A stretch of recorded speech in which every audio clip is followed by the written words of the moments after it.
Hello. Today's Tuesday, and you know what Tuesday is, right? That's right.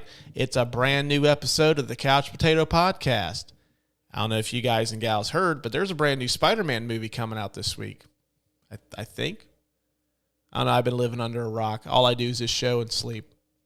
Either way, to celebrate, Lucas and I decided to talk about 2004 Spider-Man 2, which most people consider one of the greatest superhero movies of all time. I'm inclined to agree with that. Not top my list, but it's up there. So, without further ado, here's today's episode, Spider-Man 2. It's good to have you back, Spider-Man. There's a hero in all of us. Newsweek says Spider-Man 2 really soars. If my enemies found out about you, I could never forgive myself. 4 stars hails USA Today. Wow. Go get him, Tiger. Utterly amazing. Roger Ebert raves. It's the best superhero movie I've ever seen.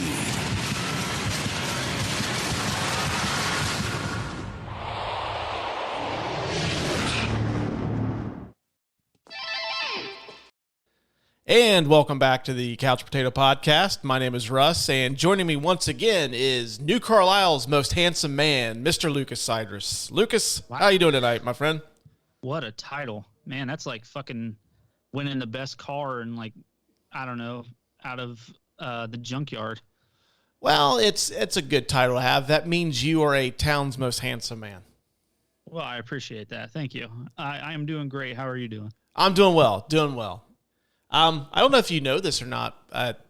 It kind of totally slipped through my radar, but Marvel's got a new movie coming out this week. Really? Yeah, it's Spider-Man. Huh. Really? Yeah, get out of town, right?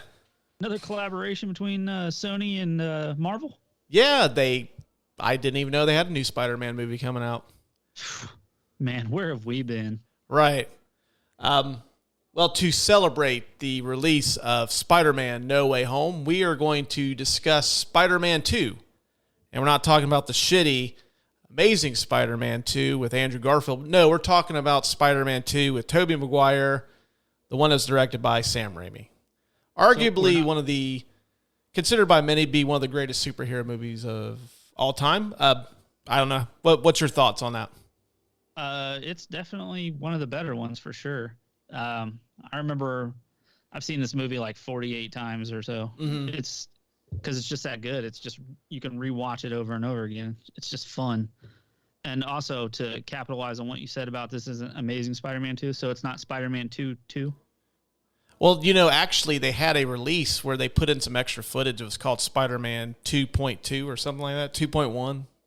Really? Yeah. I remember when, I started working at a certain electronics retailer. They released a special edition DVD that had it was like 15 or 20 minutes of extra footage. I'm not sure, but yeah, it was called Spider-Man 2.1 or 2.2. Interesting. I did not know that. Right. I did not watch that version of this. I watched the one that you would have seen in theaters. Oh, okay. Yeah, I wonder what would have been different on there. Probably not a lot. Probably just a little more meat on the bone, but nothing of substance. Kind of when you get that gigantic steak, it's like, oh man, this thing is huge, but then it turns out it's like nothing but fat. That's why this thing was only $10. Right. But yeah, where would you rank this amongst the best superhero movies of all time? Because, when this came out, there wasn't a ton. Now, of course, there's a new superhero movie every 3 or 4 months. Probably top 10. Just because there's been so many excellent releases from the cinematic universe. Mm-hmm. Plus, not even just counting Marvel, there's been some excellent DC Batman movies. So probably top 10. I wouldn't say top 5, but definitely top 10. Rewatching it today, I would probably put it, because I honestly don't think it's the best Spider-Man movie. I still think it's Into the Spider-Verse is the best Spider-Man movie. I 100% agree with you on that. But in terms of the live action stuff, I would probably say it's the best one. I don't know. Maybe it's just that new car smell with the newer ones. Mm-hmm. I really enjoyed the first one that they just did. Oh God, the titles throw me off with the Homecoming. Sorry, Spider-Man: Homecoming. I really, really like that movie. You know, I thought that actually movie was got confused by what the titles were too, but my son asked me today what the movies were called because he's seen both of them in the theaters too. And I said, I had to look it up. I'm like, oh, yeah, first one's Homecoming. The second one is Far From Home. And now this upcoming one is No Way Home. No Way Home? Yeah. Yeah. Which we're going to go see that Thursday night, if I'm not mistaken. That is correct. I will be there in the flesh. Yeah, I'm super excited about that one. Those are thank you to a certain listener watch or listens to the show every week. Got us our tickets in advance so we didn't get a chance to miss out because this is one of those movies I have a feeling that if you don't see it opening weekend, you're probably going to get it spoiled for you. Oh, yeah. Well, I mean, if you don't see it opening night and shit, there's like producer Adam's already gotten it spoiled for him a little bit just from the soundtrack apparently. So yeah, if you want spoiler free, just avoid anything that says Spider-Man No Way Home. Yeah, and which I do because I remember you got Star Wars Episode 7 spoiled for you. Oh, dude, yeah, right before, like hours before we went, because we went and got tickets for the very first showing of it. And when you buy movies, they come with those digital copies, and I was part of a group that traded those. And I got a Facebook message. He sent it to everybody in the group with what he was looking for. And then at the very end of his list, had all the spoilers for Star Wars: The Force Awakens. What a dick move. I was so pissed off that I decided that I wasn't going to go. I was like, I'm not going. And then my wife had to talk me into it. She's like, you're going to kick yourself in the ass if you don't go. Just go. You're still going to like it. Yeah, I remember that day. And I'm not going to spoil that movie for anybody because it's still, what was that, 2015? I don't know. I'm bad with dates anyway. Yeah, I think it was like 2015. What year we're in. 15. Yeah, like pretty much from March of 2020 on, everything just kind of runs together at this point. Right, because the world kind of stopped turning at that point. Mm-hmm. I know this movie is easily the most anticipated movie of the pandemic era of film. Yeah, it's sold more tickets than anybody else, I believe. Sold the most tickets for pre-sale since Avengers Endgame. Yeah, and that's saying something. Which, yeah, I mean, I've gone to the movie. I don't go as much as I used to, but I know I've gone to some pretty big movies since they've released them, and I think the only time I went to a packed auditorium was when we went and seen Black Widow. Yeah, that was probably the closest, and that didn't do anywhere near the sales that Spider-Man's doing. Right. So, yeah, I'm looking forward to this one. But since we were kind of talking real quick about, you mentioned you like the newer Spider-Man movies. Who's your favorite Spider-Man? It's actually Andrew Garfield for me. Really? Even though he was in the worst Spider-Man movies, I still think he's the best Spider-Man. I just think the way that he acts it, he feels the Spider-Man character, like all the death that happens around him, and feels the weight of being Spider-Man. I feel like he portrays it in his face better than the other two. Mm-hmm. Not saying he's a better actor. I just feel like he portrayed it a little bit better. But we'll see what happens with this new one. I do like Tobey Maguire. Actually, I like both of them. I keep forgetting the kid's name in the new one. Sorry. Tom Holland, thank you. That's why I kept saying the new one instead of his name. Or as he's known outside of the Spider-Man universe as Zendaya's Boo. Yes, that's pretty good Boo to be. Correct. But I really like Tom Holland. Depending on what he does in this movie, he may be, may end up being my favorite Spider-Man. Tobey Maguire was good, but he's kind of old. Spider-Man. When I watched that today, that's the first thing that popped in my head. Is like, man, he's an old looking Spider-Man because Spider-Man 2 takes place roughly a couple of years after they've gotten out of high school. Yeah. Because, yeah, Peter Parker's still in college. Harry's taking over Oscorp. Mary Jane's a successful Broadway actress. So, yeah, it's a couple years afterward. And, like, Tobey Maguire looks like he's 30. He probably was 30, too. Yeah, I think he was, actually. I have no. That's like me being out there being Spider-Man. I have no fucking business being Spider-Man. I'm too old. I went as Spider-Man for actually your sister's first Halloween party, and that's a decision that I regret immensely. Then I will never wear something that's skin tight ever again. Showing off the old bell hammer there. If that's what you want to call it. Being in October, it looked like one of the little acorns.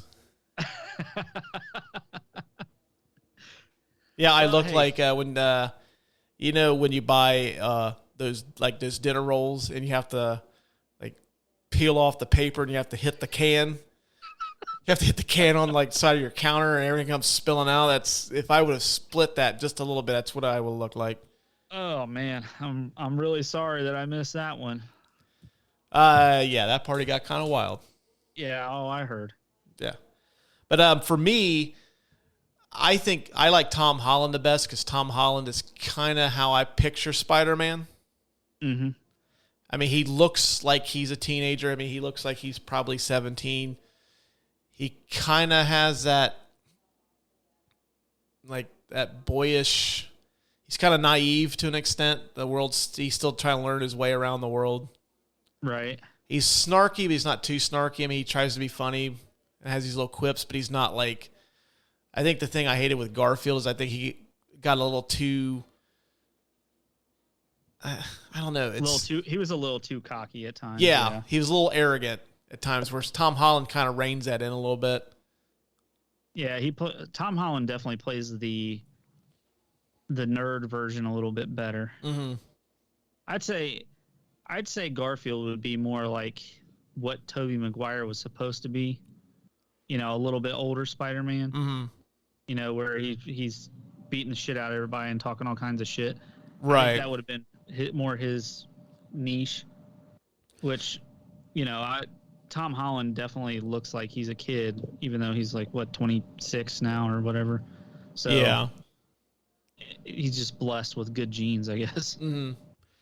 Now, for me, I would say that probably Garfield's probably my least favorite, but in all due respect, I haven't seen The Amazing Spider-Man it's probably a year after it came out in theaters, and I only seen The Amazing Spider-Man 2 when it was in theaters. I haven't watched it since. Oh, yeah, I refused to watch that movie. That movie was so bad, I was ready to quit watching it. I was ready to leave. That movie was fucking horrible. Yeah. I know I think we own it in our digital collection, but yeah, I have not bothered to watch it once. I don't think either one of us bought that, though. I think somebody gave it to us. I think they did. Because I have no reason to buy that movie. That movie sucks. Right. But, yeah, I like Tobey a lot. But, yeah, just watching Spider-Man 2 today, Tobey was a little old. Yeah. Oh.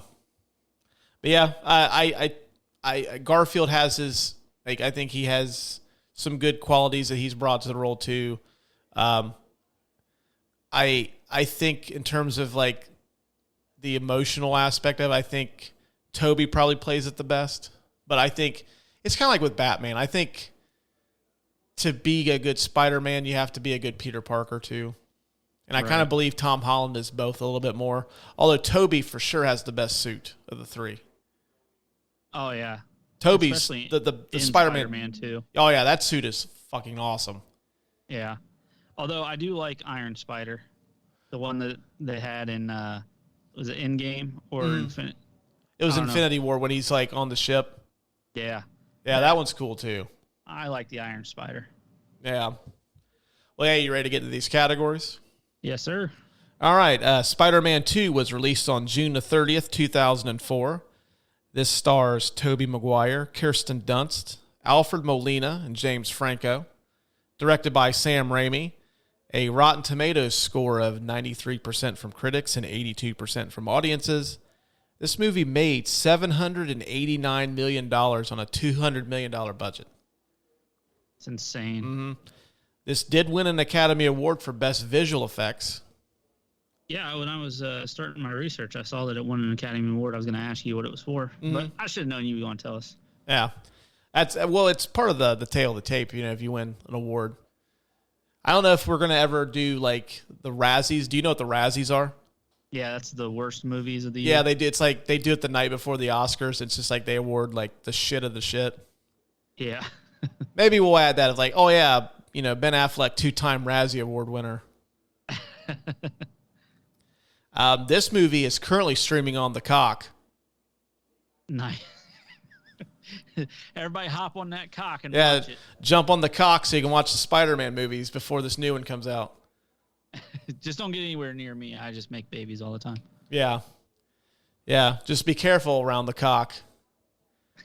Might be some stuff you don't like. Oh, man, I'm going to start calling it that now. I have called it, I heard it on, I forget who called it the cock. I think I listen to Bill Simmons a lot. Uh-huh. And I heard him refer to it as that, and I was like, God damn, that's fucking brilliant. So I'm going to start calling it that too. It is. That's excellent. I think I've heard a couple other shows refer to it as the cock too, but it's perfect. Yeah, I mean, I don't know how you can go wrong calling it. And you and I are juvenile anyway, so we might as well just run with it. That is correct. The William Somerset Research Corner. Did you know that there was a rumor that Sony, for a period of time, fired Tobey Maguire? Yeah, I saw that. Fired him, and then the way it was worded was weird. Like he got fired and decided to come back and do it anyway or something. Yeah, the rumor is that Tobey Maguire wanted more money. I guess, as I was researching this too, he wanted something like $25 or $30 million, or he wanted 20% of the points, which is basically like what the movie makes after everything's paid for. Sony said no. I guess he faked some kind of back injury. So the rumor is Sony fired him, and they had Jake Gyllenhaal lined up to replace him. And then all of a sudden, Tobey Maguire's back gets better, and he comes back and takes the role. I'm sitting here thinking, I wonder how Jake Gyllenhaal would have done that. He's a very good actor, but he also, even though when he was young, like, in his movies when he was young, he still looked older. He's got one of those faces where he just looks older. Right. Plus, he kind of has a bit of an edge to him. Yeah. I don't think it would have been right for Spider-Man. No, he was good. He was good as Mysterio. I was just getting ready to bring that up. He ended up playing Mysterio in Spider-Man Far From Home. Just make sure we don't confuse these home movies. Got to keep that shit straight. Which actually very good villain in that. He was. That's the one thing I'll say about these Marvel Spider-Man movies is so far they've gotten the villains. Because I think that's the one complaint I've always had with the Marvel movies is, with the exception of Thanos and Loki and maybe a couple other villains, they really kind of struggle developing good villains. But Spider-Man movies, I think, have done really well. Well, I think part of the problem with Marvel villains is they're trying to introduce you like so many different characters. They have to go through and give everybody's backstory. So then they don't really have time to, give you the right villain or give you the background on a villain and a superhero. They just don't have time to do that. That's true. Well, too, though, I mean, you can, like with Spider-Man as an example, I mean, I think one of the things that's benefited that is they didn't really go into the, which they've done for both the other Spider-Man stories, is they had to go through Uncle Ben's death. They kind of spared you from that because kind of you already know what happens. No need to rehash it for a third time. Motherfucker got shot. He got shot. Which, man, watching that today, that scene where he confesses to why he left, he didn't go to the library to study. It's like, man, that kind of hits you a little bit, man. I felt bad for Aunt May. Yeah. Did you know that the original title for this movie at one point was The Amazing Spider-Man? I did not. Isn't The Amazing Spider-Man, wasn't that the name of the cartoon back in the 80s? I think so. 90s or whenever that was. Yeah, I think they had I think they had the cartoon was called The Amazing Spider-Man. At this point, too, I wasn't into the cartoons. I do remember they made some made-for-TV movies called Spider-Man. I think that was called The Amazing Spider-Man 2, which the guy that played Spider-Man looked like I did at that Halloween party. I had a bit of a gut. Had his Jimmy all on display. And he had like these, for his web slingers, he had like, it looked like these silver wristbands. It looked like the silver wristband, like when you see like a Timex? Oh, okay, yeah. Like one of them clinch bands. It looked like he had just two of those and they shot webs out of them. Really weird. Would have been cool if he would have had like one of those, what is this, snap scrunchie. Oh, those snap bracelets? Snap bracelet. That Oh, dude, my daughter loves those things. I can't believe they're still around. Oh, yeah, she fucking loves them. She's like, Daddy, let me slap your wrist, and she'll just go, psst, psst. Robert De Niro, Ed Harris, David Duchovny, Liev Schreiber, and Sam Neill were all considered at one point to play Otto Octavius. Yeah, sitting here listening to those names, I can't. Alfred Molina all the way. Mm-hmm. Definitely. Yeah, I maybe Liev Schreiber, maybe, but I don't know. It's still kind of a stretch. Yeah, well, because Liev Schreiber is like a man's man, and he's fucking Ray Donovan. You know that? Yeah, he'll break your legs. That's right. He's like a man's man, and Doc Ock is a brilliant scientist. And when I think of brilliant scientist, I don't typically think of somebody who's just fucking like 6'3" jacked. Mm-hmm. Plus, Liev Schreiber is the voice of NFL films now too. Oh, that's cool. Yeah, he does all the NFL film stuff too. Like when they do like those documentaries and stuff. I know I think he used to narrate the America's Game, that series they have on the NFL Network. Mm-hmm. He does have the voice for it. So early drafts of the script had the character of Black Cat in it, which Black Cat is kind of like the Spider-Man version of Catwoman. Okay. Sometimes she's a villain, sometimes she's a love interest, sometimes she's an ally of Spider-Man. Yeah, I as you know, I have a PlayStation 5, and I played the PlayStation 4 Spider-Man, but they've like upgraded it for PS5, and Black Cat is on there. So that's one way that I actually learned about that character, because I like Spider-Man, and I like all these movies, but I'm not big. I was never big into comics, so I'm kind of learning as I go. Okay, good deal. So well, yeah, Spider-Man. That's how I learned. I've always felt with Spider-Man and Batman have the best collection of villains. There's quite a few of them. Yeah, I mean, most superheroes have one or two like really good villains, and the rest of them are kind of like, those guys kind of suck. But Batman has probably 7 or 8 really cool villains, and same with Spider-Man. There's a couple. Yeah, Spider-Man's even had a couple that haven't even shown up in movies yet. Like, I'm a huge fan of Kraven the Hunter, and they haven't introduced him yet at all in any of these movies, which I find kind of weird. I wonder if they will with that Jared Leto movie that's coming out. Oh, Morbius, because isn't Kraven? Isn't he a vampire? No, Kraven is kind of like he's kind of a big game hunter type of guy. Oh, okay. Well, I'm way off then. Yeah. And he goes after Spider-Man because he feel like it's kind of like when those guys go on those safaris, they try to kill like tigers and shit. Yeah, that's kind of what Kraven is. And and humans are the most dangerous animal, or whatever that line is. The most dangerous game of all. Yeah. All which, by the way, I'm just going to go ahead and tell you this now. At the end of January, we're doing Hard Target. Okay. Sounds good. Yeah. Van Damme, mullets, hunting humans for sport. And was it Wilford Brimley? Yeah. That's happening. Diabetes. Yeah, that's happening. Last one that I have is Rosemary Harris, who played Aunt May. That scene where she gets kidnapped by Doc Ock. Mm-hmm. She did a lot of her own stunts in that movie.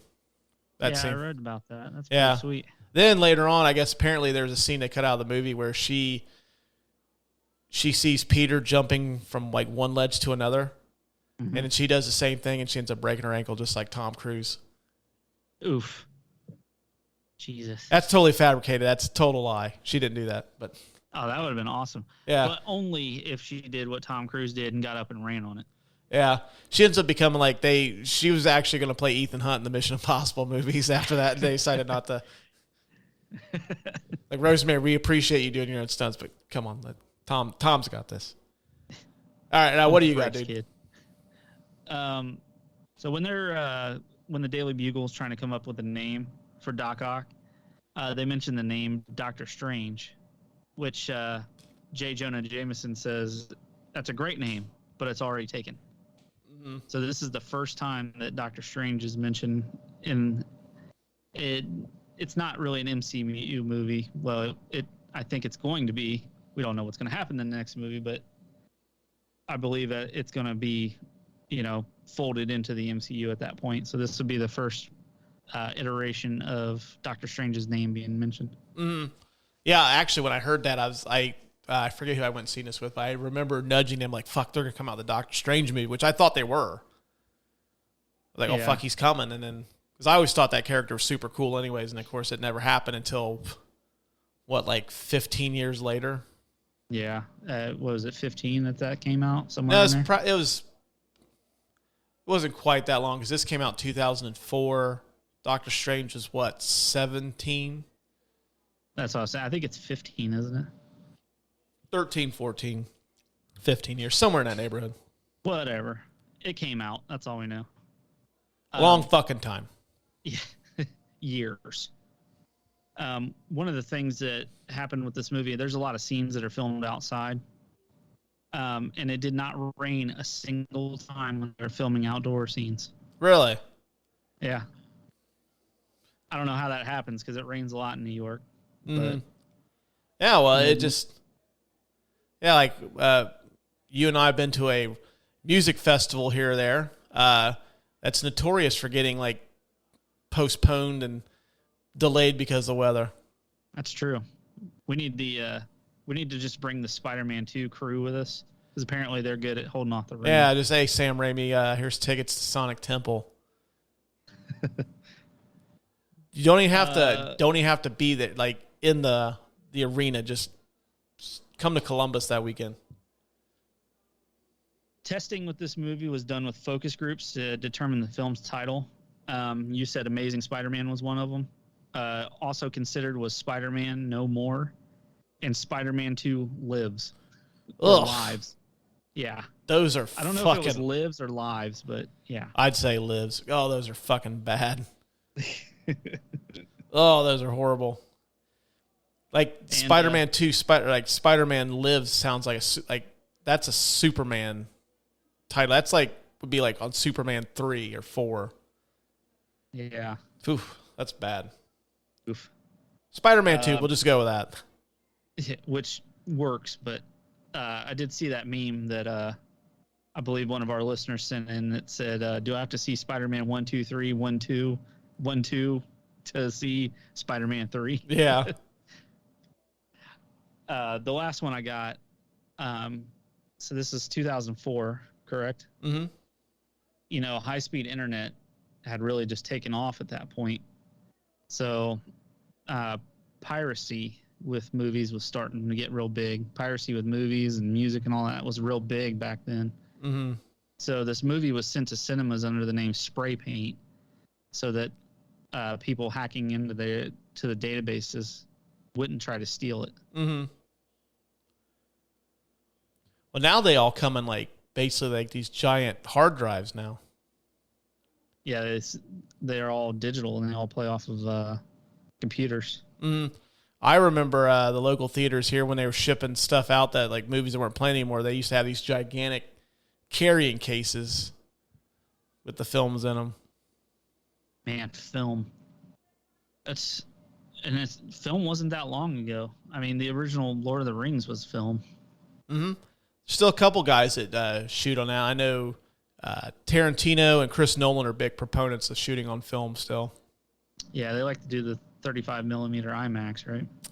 Yeah, I'm trying to think. I don't know if it was Nolan or Tarantino that saved Kodak because they provided all the film that studios used. And I think it's Nolan. Yeah, I think it was. I remember reading that. Yeah. But yeah, that's pretty cool. I mean, like I know that movies had shot under like working titles to prevent people from like spoiling it. Like nowadays, like it seems like you always like any kind of big movie. There's always somebody. Oh, hey, here's the first photos from the set of the Batman. Here's Robert Pattinson as Batman and shit like that. But yeah, I remember they used to. A lot of times they'd have like working titles. And it would be something really weird, like like Batman Returns is shot under like Dexter's bowl of soup or some shit like that. Superman Returns, Dick Stain. That's what it was called. That could also describe the movie. That is correct. All right, well that's good stuff, man. The I Drink Your Milkshake Award for the best scene of the movie. I drink your milkshake. I drink it up. I think you and I are pretty much in agreement for this one, but I'll let you present your nominee to the court. What do you got? To me, the best scene is when the runaway train, Spider-Man stops the runaway train. Mm-hmm. And that's become kind of a synonymous thing with Spider-Man now. In every Spider-Man movie, he's got to, use his webs to stop either like No Way Home or I think it was Homecoming, when he pulls the ship together with all of his webs because it got split apart. That scene came from pretty much that train scene. Mm-hmm.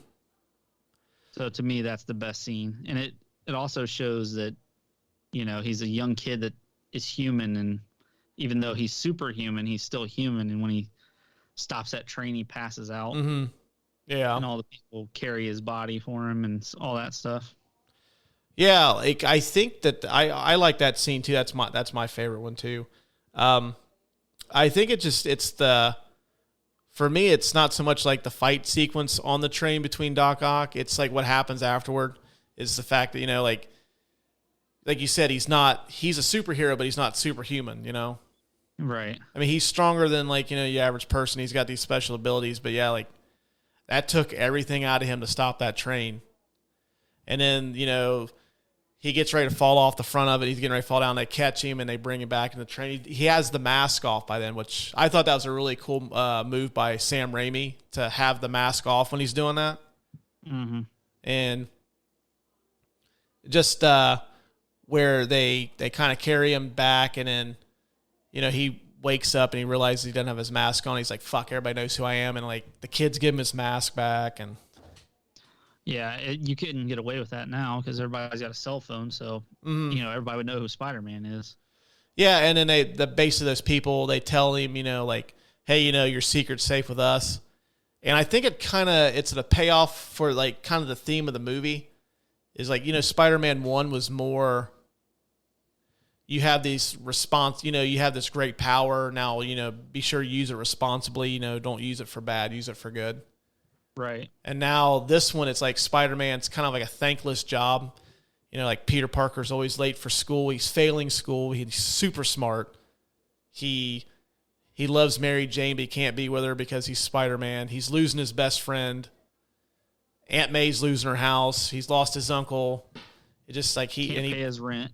Yeah, but yeah, he's saving the city. And it's like, even he quits being Spider-Man for a while because he's like, I gotta live my life. Right. Because he's tired of like not getting any kind of payoff for this.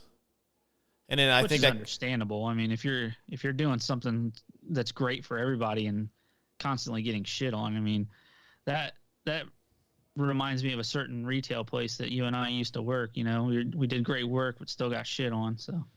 Yeah, I mean, we didn't save the city or anything, but you don't know that. Yeah, you're saving the city one TV at a time. Somebody that breaks their TV right before the Super Bowl, and they come in and we get them a TV loaded in their car. Yeah. Hey, we were that person's hero that day. That's right, we were. But I just think that whole sequence kind of pays off emotionally for the movie. And I tell you what, like that kind of hits you emotionally a little bit too when like they carry him in there, then like they tell him that like his secret's safe with us, and then like Doc Ock comes back and they stand in front of him to protect him. Yeah. That's awesome. It kind of shows, actually that's a good Spider-Man thing too to show, because Spider-Man is traditionally disliked by the media, obviously, with J. Jonah Jameson. The police don't necessarily like him all the time. And, obviously villains as well. But normal, everyday people on the street love Spider-Man. Mm-hmm. Because he's the friendly neighborhood Spider-Man. He takes care of the neighborhood. Mm-hmm. Yeah, I think that this is probably one of the easiest choices for best scene that we've done so far. Was this one here? It's easily the best scene in the movie. Right. Although an honorable mention is when Doc Ock pulls that building down on him, because you just feel like, the man's in so much pain, but he's also, he realizes what he did and he doesn't want to hurt anybody else. Mm-hmm. Yeah, I do like the sequence that leads up to the finale when because that's another iconic, at least for a while is when he tosses the car through the coffee shop window. Mm-hmm. And Peter Parker, his spider senses tingle, and he feels his car coming, and he saves Mary Jane right before it hits him. Right. That was a very prominent scene for quite a long time. Of course, the train sequence took over, I think. I think that, well, I think in some ways it gets replicated, because you see a lot of superheroes kind of, when a car's flipping, they kind of either jump on it or they stop it. Right. Same kind of idea. So I think a lot of the stuff in the future was, made by this movie. Mm-hmm. Yeah, I mean, there's a couple of really good sequences in here, but yeah, I think the train sequence is the way to go. Right. I agree. I don't like sand, it's coarse, and it's rough award for the worst or most unnecessary sequence in the movie. I don't like sand. It's coarse and rough and irritating, and it gets everywhere. This is kind of being a little nitpicky, but I nominated the raindrops keep falling on my head montage, not because it doesn't work. I think it does for this, but I think Sam Raimi kind of revisits that again with 3. Yeah. When Spider-Man gets the symbiote. And I'm not going to say symbiote because that's not how you say it. I was waiting to see how you were going to say it. But yeah, when he kind of gets that symbiote and he becomes emo Peter Parker for a brief moment, and they have that James Brown song playing as he's walking through the streets, that does not work for that movie at all. That movie doesn't work anyway. Right, and I nominate this because I think he thought that would work again in 3, and it doesn't. Yeah, I didn't have necessarily a worse scene.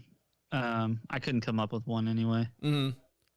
Yeah, I mean, that scene itself is not bad. I think it works in the conjunction with that movie. I just think that it was kind of a little bit of lazy storytelling with the writers of 3, and then Sam Raimi just like, we'll put another dance, like song sequence montage in this, and yeah, the 3, it doesn't work at all. Yep, he couldn't put it up and put it down. Put it down. The King Kong ain't got shit on me award for the best line of the movie. King Kong ain't got shit on me! What do you have? I have when J. Jonah Jameson is on the phone with his wife, and they're planning out the wedding for their son. He goes, "Dear, we agreed to put on a wedding, not go into bankruptcy. Caviar? Who are we inviting? The czar? Mm-hmm. Get some cheese and crackers.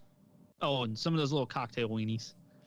I actually like, my favorite line is when at the end when Mary Jane leaves his son at the altar, and he's sitting there, they're shocked, they kind of know what happens, and he goes, I forget the woman's name, he goes, call the caterer, tell her not to open the caviar. Yeah.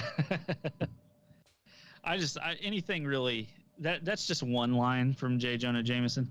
I think J.K. Simmons is just brilliant as him. Hey, he's coming. He's coming up.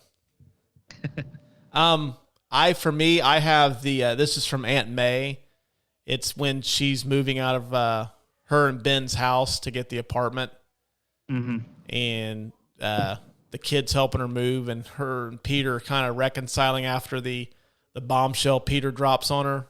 Yeah, earlier in the movie, she says, "There's a hero in all of us that keeps us honest, gives us strength, makes us noble, and finally allows us to die with pride, even though sometimes we have to be steady and give up the thing we want most, even our dreams."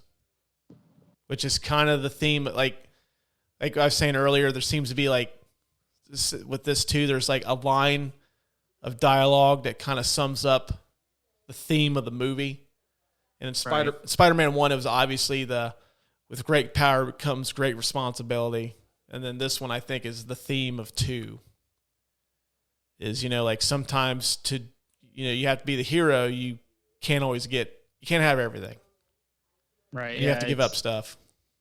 It's kind of the superhero really badge of honor. I mean, Batman hated a lot by the police in the city, and he's, it's the same thing for all of them, so there's always somebody out there who doesn't appreciate what you do for them. Maybe when you were saving one person, you accidentally killed another, like Iron Man and Iron Man 3. When they dropped Sokovia, or maybe that was Civil War. It was Civil War. That was Civil War, yeah.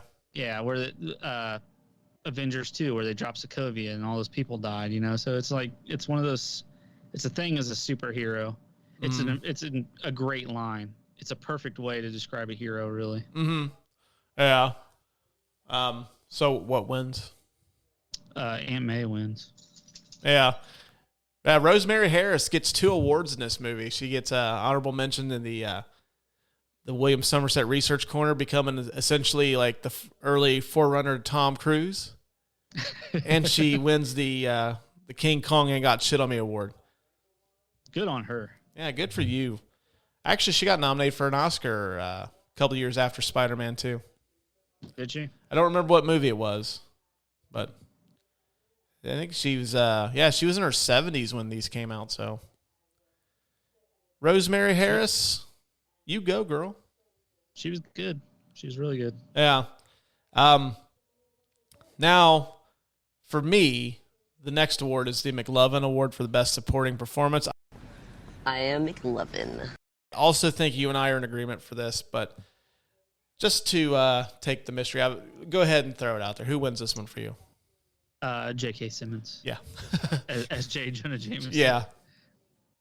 And I love the fact that that when Disney started writing for Sony with these newer ones, the home series we'll call it, that he's back as J. Jonah Jameson. I think that's fucking brilliant.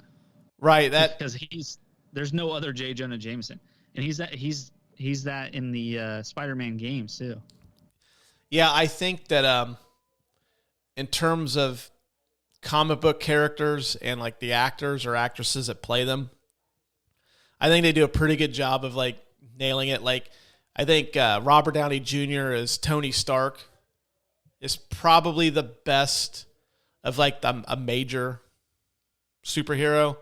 But I think in terms of just nailing anybody, I don't think there's a better marriage of actor and character than J.K. Simmons and Jameson.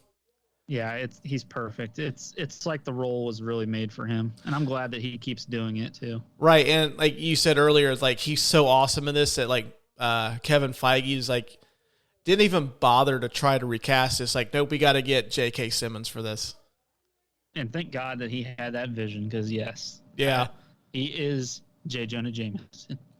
Yeah, and we kind of spoiled it a little bit, but yeah, he does appear in the new Marvel movies, and he's in a post-credit scene in one of them, and yeah, I remember we seen that, and I was like, that was actually one of my favorite post-credit scenes in any of those Marvel movies, is when he shows back up.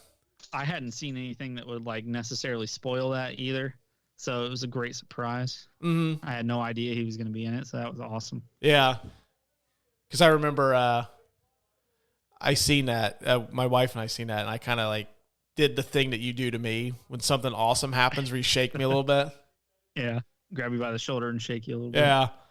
So, yeah, JK wins this. So, like, he is absolutely perfect as J. Jonah Jameson. I mean, even, like, in the, not so much in the Marvel ones, but in the Sony ones, he looks like him, too. Yeah, I've actually seen pictures. You know, I'm not, like I said, I'm not big in the comic books, but I've seen the pictures of him, and he looks like the character from the comic books. Yeah. I don't think J. Jonah Jameson in the comic books is as jacked up as J.K. Simmons, because I don't know if you've seen that dude without a shirt on, but that dude is fucking shredded. Shredded like romaine salad, man. Probably one of the only Tropic Thunder references you'll ever hear on this show. But we love that movie. Right. So, yeah, we're in agreement. J.K. wins this one. He does. I wish we could send him some kind of an award. If anything, just like a picture of, I don't even know that actor's name, but McLovin on like a popsicle stick. Just like, hey, man, he won this award on our podcast. He's one of those guys that's got that hyphenated name. There's 3 names. Yeah, Christopher Mintz-Plasse or something like that. Yeah, that sounds right. All right. The Eric Stoltz Award for the performer that you would recast. I didn't really have anybody for this. No. I think everybody played their role pretty well. Mm-hmm.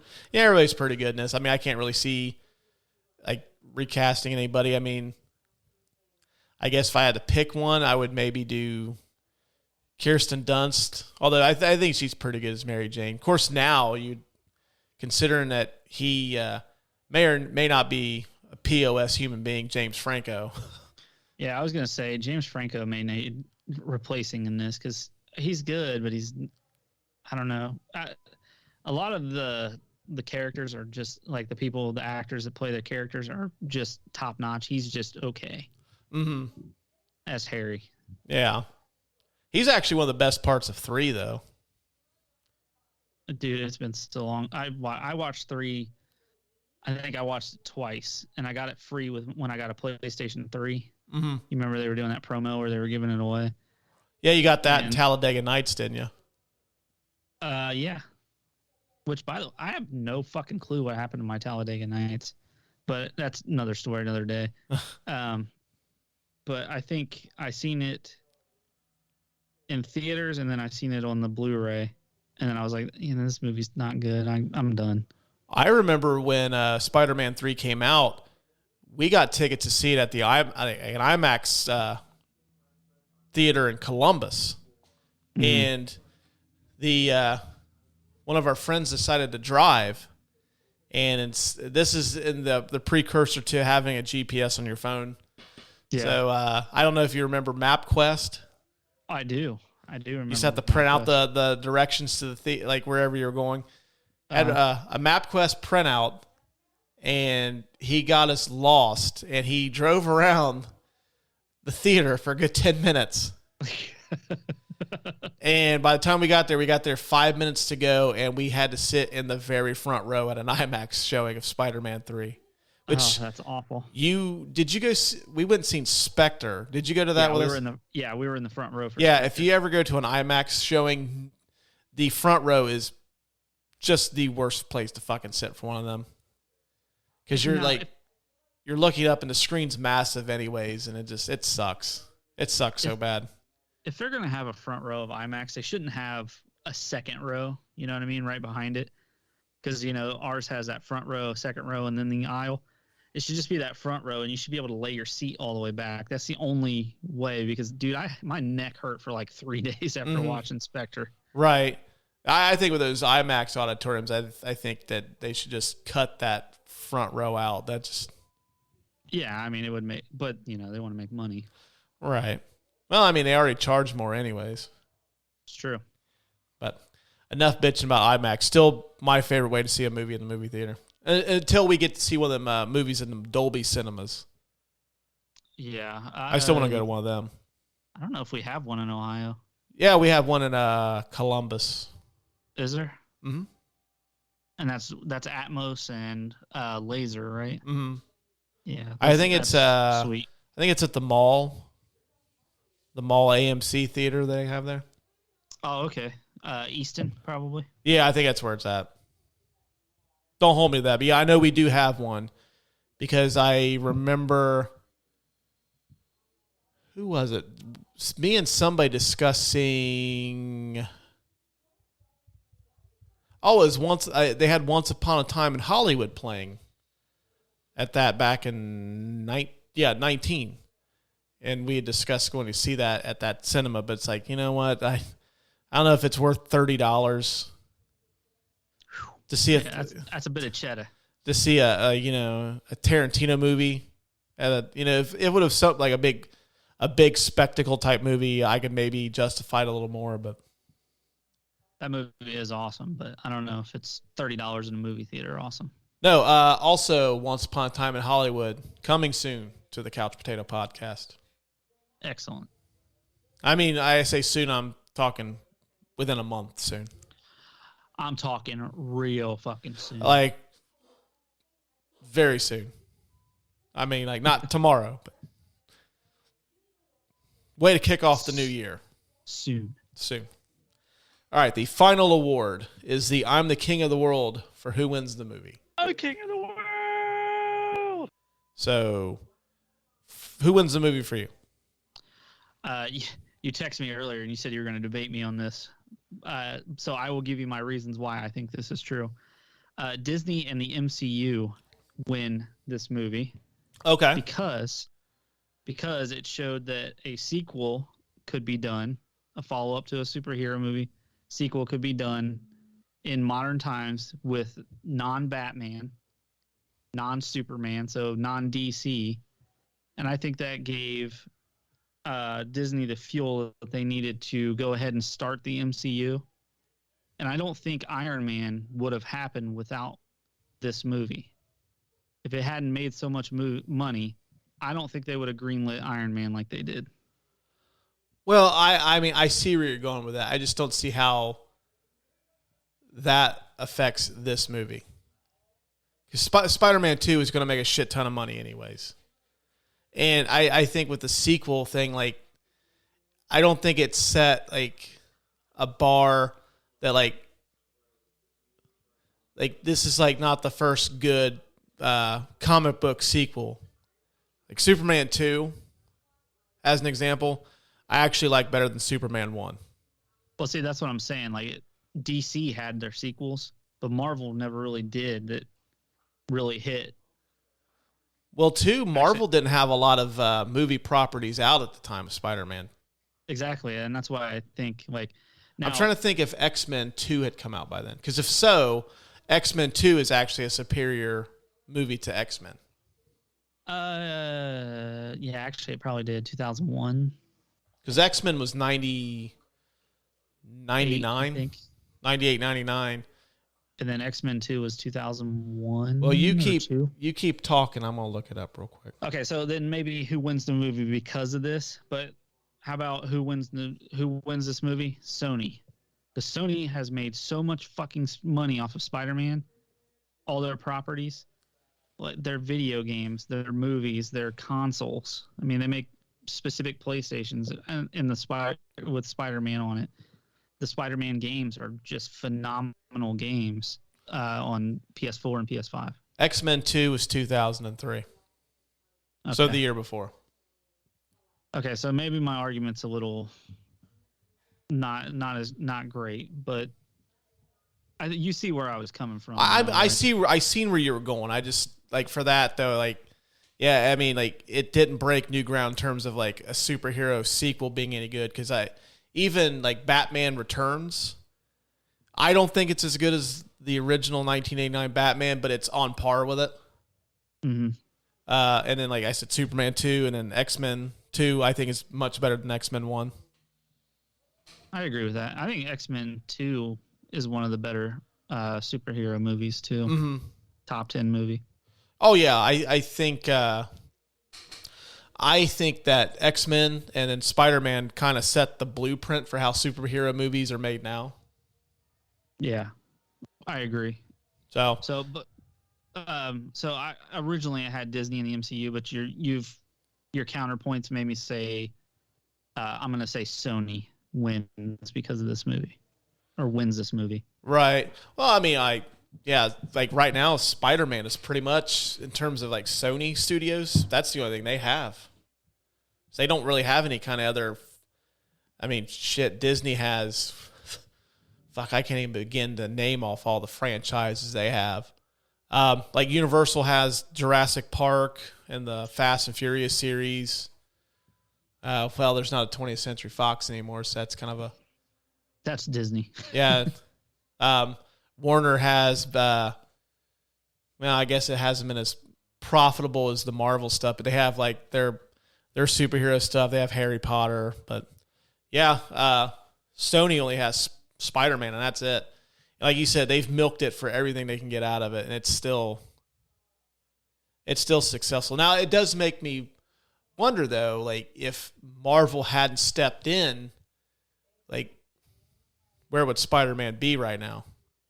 Well, if I'm not mistaken, there was talk of Sony selling Spider-Man to Disney. I know Disney approached them about it, but then that's how they came to this agreement to do a joint venture on the movies.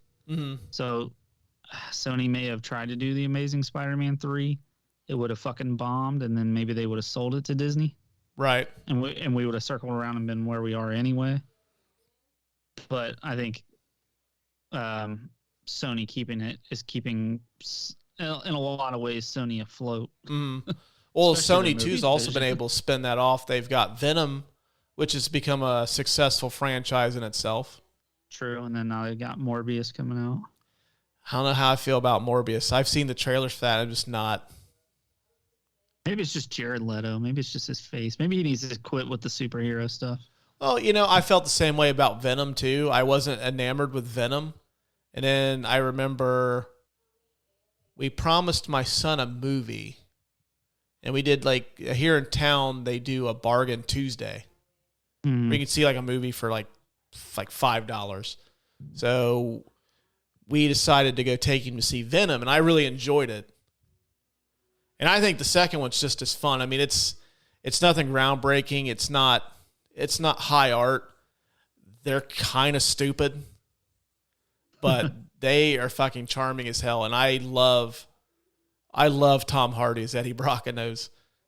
I like the dialogue between Venom and Yeah. Eddie Brock. I think that makes the whole movie. Yeah, I think that they've got a really good dynamic together, and I just think those movies are fun, and I like the second one as much as I did the first one. Which you still need to see Venom, Let There Be Carnage, too. I do. Well, it's a good thing we own it now. Truth. Who wins the movie for you? Oh, okay. I was getting ready to give you my nominee. I chose Alfred Molina. I think for me, action movies in general, whether it's a comic book movie, whether it's a spy movie, cop movie, whatever, I think that the villain, to make the movie work, I think the villain has to be just as captivating as the hero. Like, I think that's why, for me, my favorite action movie of all time is Die Hard. But I think that's a lot of it's because Hans Gruber is just as cool of a character as John McClane. I agree with that. And I think that's why that movie works so well. And I think with this one, Alfred Molina kind of created a superhero villain that really, I don't think too many superhero movies have been able to get that formula right, where he isn't really a bad guy. He just has something bad happen to him. And it kind of, I mean, that sequence where he's, showing off the fusion and then like his life's work, his whole life crumbles in that moment. Right. Everything he has worked towards goes to shit. And then like in the process, he loses his wife, which he confesses, like he tells Peter early on, like, like how much he loves his wife. And he's explaining the whole love thing to him when they have their meeting. And I think he's just kind of created like such a nuanced character that you kind of sympathize with him. Yeah, he's relatable. Like we've all been there to where we feel like we would snap if the X and X or XYZ happened or whatever. Right. And I really like I think I've said this before. I don't know if I'm on record of saying it or not, but I think the best comic book villain of all time is Heath Ledger's Joker. I may have even mentioned that in our Dark Knight episode, which you can find on Apple, Spotify, wherever you get podcast. Boom. But I think Alfred Molina's Doc Ock is number 2. Yeah, it's hard to argue with you. I mean, between him and I also think Thanos was excellent, but I think Thanos was a really slow burn, and then it was almost like a volcanic eruption. Right. However, went from a match to a volcanic eruption. However, I think a lot of what makes Thanos work is kind of taken from Doc Ock. He develops that motive, and it's not like I don't think it's quite the same thing because Thanos kind of has an idea and he thinks that his way is the best way. Right. And I think Thanos is a good villain. I think he's the best villain that the Marvel. Well, no, I like Loki a little better. But. Yeah, I was gonna say I think Loki's probably the best villain that they've had so far. Yeah, but no, I mean, like I think a lot of what makes Thanos good is taken from Molina's performance as Doc Ock. And here's another thing: we said that J. Jonah Jameson, J.K. Simmons' portrayal of him was so good that Marvel brought him back. They did the same thing. They could have easily replaced Alfred Molina, and they could have had Tom Holland's Doc Ock, but instead they brought back Alfred Molina. You know what I mean? I was sitting here thinking, like, did they introduce a Doc Ock? I don't think they have. No, they haven't done Doc Ock yet. They've done Mysterio and the Vulture. Well, sometimes it'll be like a passing character that it'll just be a little offhanded line, and I couldn't remember if they had done something like that. Yeah, I mean, they could have done where they could have brought back villains from Tobey Maguire's, Spider-Man universe. They could have brought back villains from, which they've done. They brought back, I don't think it's a big secret that Willem Dafoe's Green Goblin is in this. Yeah. And then, they've alluded to in the poster that Electro's in this from Garfield's Spider-Man universe. But they could have done a Doc Ock from Tom Holland's universe too. But no, they brought Alfred Molina back. So that shows you how good he was. They brought him back. Yeah, I think unfortunately, superhero movies are kind of crapped on in Hollywood as being kind of, I don't even know how to describe, hokey. I know a lot of big-time directors think it's ridiculous. Yeah, actually, Ridley Scott recently has been the latest big director to shit on the superhero genre. Scorsese's done it too. Right, and it's just, and so I think when they do that, some of the higher ups in Hollywood probably think the same way. But I don't think Hollywood executives see it that way. Because these are cash cows for them right now. That's true. That's why there's so many people trying to get these properties right now. Do you think if that weren't the case, that maybe Alfred Molina would be nominated for a supporting actor for his portrayal in this? In the new one or for the Spider-Man 2? Spider-Man 2. You know what? I'm going to look it up right now and see who got nominated that year for Best Supporting Actor, because that is a very good question. I would have personally nominated him, but I also don't want to say that without seeing who was nominated in 2004. Yeah, because I think there's been, and even in like the MCU, Chadwick Boseman for Black Panther. I think he could have been nominated. I mean, just think about that movie made $2 billion worldwide, Mm-hmm. And it wasn't just because it's a black superhero. It's because of the way he portrayed that superhero. Best Supporting Actor in 2000 for the 2004 movie season was Morgan Freeman won for $1 Million Baby. Well deserved. Yeah. Alan Alda in The Aviator. Thomas Hayden Church in Sideways, which for sure, that's a nomination. He's awesome in that. Jamie Foxx in Collateral, also well-deserved. And Clive Owen in Closer, which I don't remember Closer. That movie it's not even that good. Is that the one where it has Julia Roberts and Natalie Portman? Yeah, Natalie Portman's ass is in it. Okay. She actually got nominated for Best Supporting Actress for that movie, too. Ta-dow. Yeah, Closer's not that great, in my opinion. I didn't think it was that great of a movie. So maybe you take Clive Owen out of there and you put Alfred Molina in there. I don't remember Alan Alda too much from The Aviator. I'm not saying he wasn't great in it. He could have been, but I don't remember him as well. So I could easily take him out of there. But yeah, like you said, though, at the time, superhero movies were just ways for studios to make money. They weren't really looked at as high art. I think his acting in this should be considered high art. I think so. I mean, I don't think it was really until The Dark Knight and then like Black Panther that they start taking the movies a little more seriously. I don't think that they'll ever be, put on the same pedestals like The Godfather or anything like that. But yeah, I'd be okay taking like somebody, not the three that I mentioned, but yeah, I think I would have taken Alda or maybe Clive Owen out. But like I said, I haven't seen Closer, so I can't really judge Alan or Clive Owen too much. But I don't remember Alan Alda's performance well enough to say that he should stay. Because I've only seen The Aviator once. So yeah, take Alan Alda out. Put Alfred Molina in there. Good call. Good call. We should run the Oscars. We should. I'm still of the belief that I think that they should reevaluate every few years, and if movie doesn't hold up quite as well, take their award away and give it to the movie that does.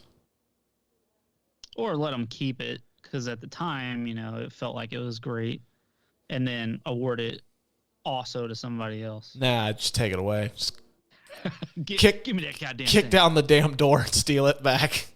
Give me that goddamn map. It's like a fucking SWAT team.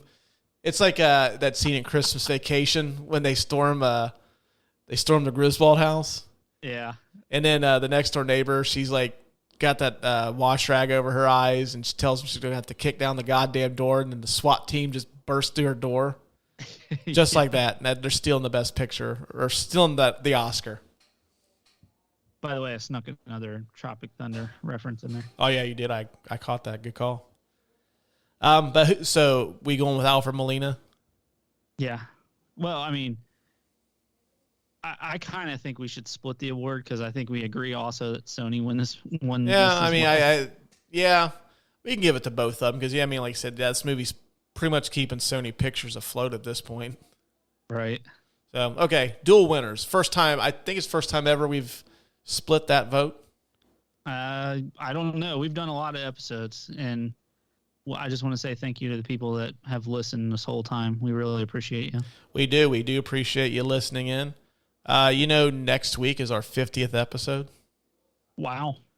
It'll be like my 23rd. I think you've got a little bit more under your belt than that. I was kidding. Well, stay tuned at the end of the episode. We'll let you know what we're doing next week for that. It's going to be a good one. Really good one. Before we wrap this one up, though, Lucas, is there anything you want to add? No. I mean, I'm glad for this movie because I'm very excited. Every time a Spider-Man movie comes out now, even when The Amazing Spider-Man was coming out, I was very excited. I mean, it's shit all over my world, but anything Spider-Man coming out, I think a lot of it has to do with this movie. I get really excited. Yeah. So. The only thing I have to add is if you plan on seeing Spider-Man No Way Home, don't be a fucking asshole and spoil it for people that haven't. That's the only thing I ask, because like, as someone who has dealt with that before, and producer Adam kind of had it spoiled for him, don't be that fucking dickhead that ruins it for somebody. Even if you don't like it or it's not your thing, don't spoil it for somebody that does. What's the point of shitting all over something that somebody likes just for your own personal amusement? Right. Everybody likes something different. If it's not your cup of tea, it's somebody's cup of tea, so don't fuck it up for him. Right. So yeah, just don't ruin it for anybody, gang. This is a big deal, and I think considering how the world has been for the last almost 2 years, let somebody have something that gives them even 2 hours of enjoyment, you know? We need this. Yeah. So, all right. Well, that's going to wrap up this week's episode. So until next week, we will talk at you guys later. And that's going to wrap up this week's episode of the Couch Potato Podcast. We thank all of you once again for tuning in and just spending just a little part of your day with us. We truly, truly appreciate each and every one of you out there. If you like what you heard, be sure to tell all your friends about us. Spread the word. And if you didn't like it, well, hey, we get it. We've all made a mistake or time or two. We love you anyways. Coming up next Tuesday, we've got a brand new episode. It's our 50th episode to be exact. And to celebrate the occasion, we're going to talk about the 1987 Arnold Schwarzenegger classic Predator. That ought to be a banger. So we hope you guys tune in. In the meantime, we hope you enjoy the rest of your week. And until next Tuesday, we will catch you guys later.